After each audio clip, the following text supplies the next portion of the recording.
Halo teman-teman Piercing Indonesia, hari ini aku bakal bahas tentang situasi khusus ketika kamu menggunakan piercing.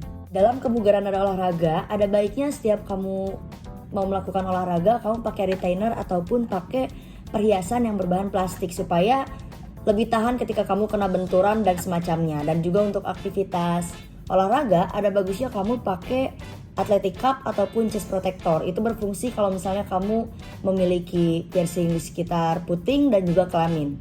Sayangnya, aktivitas fisik tertentu itu memang tidak bisa dibarengi dengan penggunaan piercing. Maka pada akhirnya kamu sendiri yang menentukan apakah piercing kamu menghalangi ataupun tidak. Penambahan dan penurunan berat badan. Sebenarnya penambahan dan penurunan berat badan ini tidak terlalu berpengaruh kalau piercing kalian ada di atas leher, contohnya di wajah ataupun di sekitar telinga. Tapi kalau misalnya untuk di bawah leher itu berpengaruh, contohnya misalnya di dada ataupun misalnya di perut itu lebih berpengaruh. Kayak misalnya kalau misalnya di payudara kalian membesar, itu akan ada efek kosmetik di mana sudut lokasi piercingnya itu jadi bergeser, walaupun itu tidak mengakibatkan suatu bahaya. Tapi kalau misalnya untuk piercing di pusar dan juga di kelamin atau genital piercing, itu akan sangat berpengaruh. Karena apa? Ketika berat badan kalian bertambah, itu akan menyebabkan suatu gesekan, jadi juga mungkin agak ketekan dan itu bisa menyebabkan suatu iritasi. Perawatan dan emergensi terkait medis dan juga gigi. Apabila kalian mengalami suatu kecelakaan, pastinya para tenaga medis akan membuka pakaian dan juga perhiasan kalian.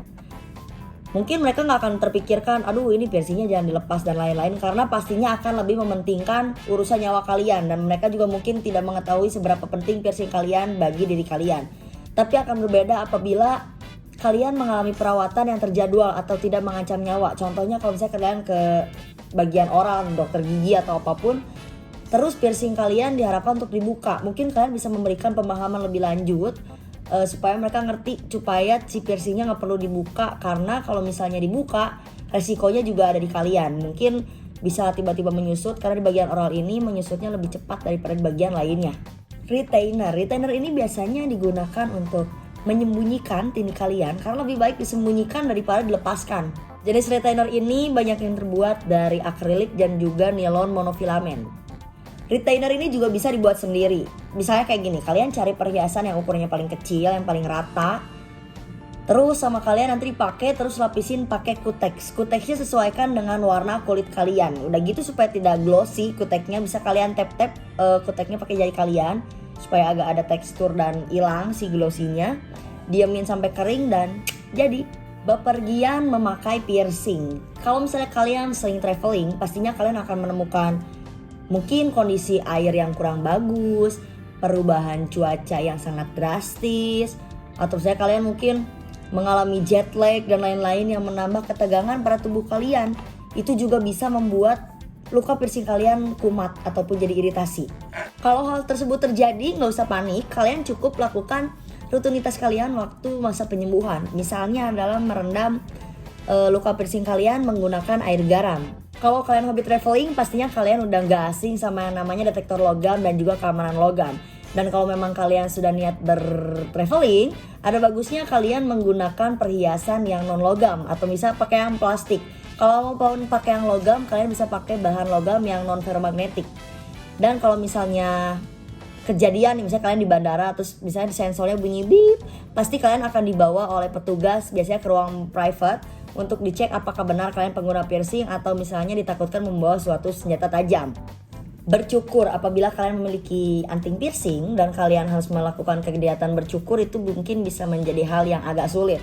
Pokoknya kalau misalnya kalian memang mau bercukur di area yang ada tindiknya, dipastikan kalau misalnya cukuran kalian itu selalu kalian cuci dengan air dan juga sabun. Selalu bilas dengan bersih, pokoknya ganti mata pisau sesering mungkin.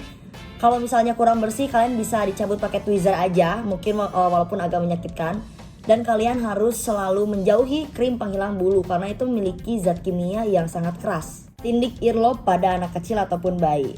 Ini bisa dilakukan atas dasar filosofis. Tapi kalau memang kalian mau melakukannya, coba dipertimbangkan dulu dengan sangat baik.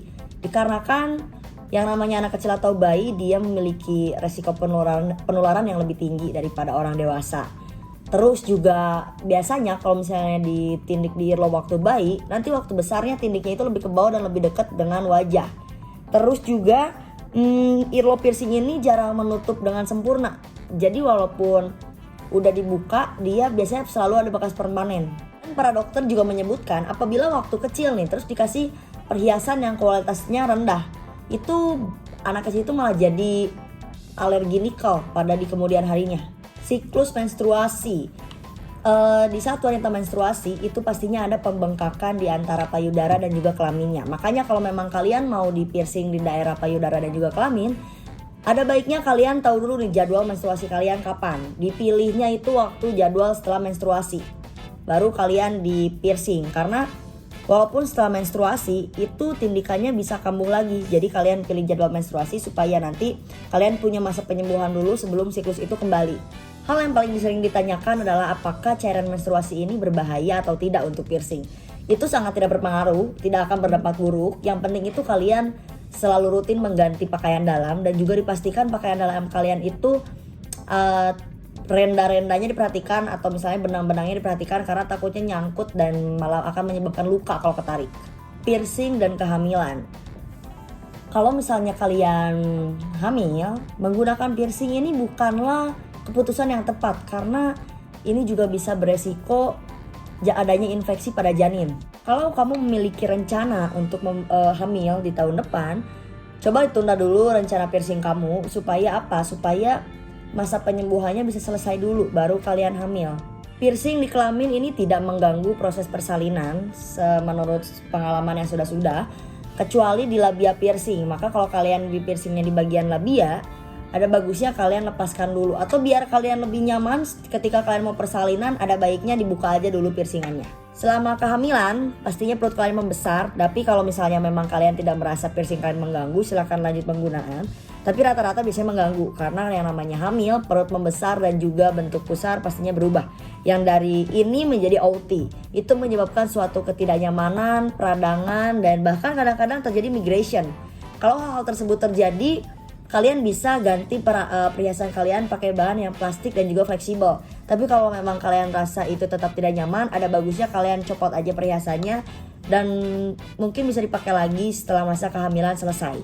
Nipple piercing dan kegiatan menyusui. Banyak orang yang bertanya-tanya, kalau misalnya kita di piercing di nipple, apakah berpengaruh kepada kegiatan menyusui? Takutnya saluran menyusuinya ketutupan dan lain-lain. Itu enggak, tenang aja. Selagi kamu pakai perhiasannya yang ukurannya wajar ya, karena sebenarnya saluran air susu keluar itu tidak satu corong tunggal, itu ada beberapa jalur, bahkan ada sampai 20 jalur. Jadi itu aman-aman aja selagi ukurannya tepat. Dan juga kalau misalnya kalian menyusui, ada bagusnya dan lebih aman ke bayi kalian itu adalah dilepas dulu perhiasannya, karena takutnya terjadi masalah serius. Misalnya bayi kalian tersedak perhiasan piercing kalian, misalnya tersedak beads atau apapun, itu pasti jadi bahaya. Kalau misalnya piercing di nipple kalian sudah sembuh total, walaupun kalian lepas selama masa menyusui, itu mungkin pasti masih ada bekas lubangnya. Tapi ada juga yang hilang. Kalau misalnya kalian hilang nih, kalau hilang dan kalian ingin di piercing ulang, ada bagusnya kalian tunggu 3 bulan dulu supaya jaringan kalian normal kembali. Sekian informasi situasi khusus. Semoga bisa menjawab kebingungan-kebingungan kalian. Semoga bermanfaat dan sampai jumpa.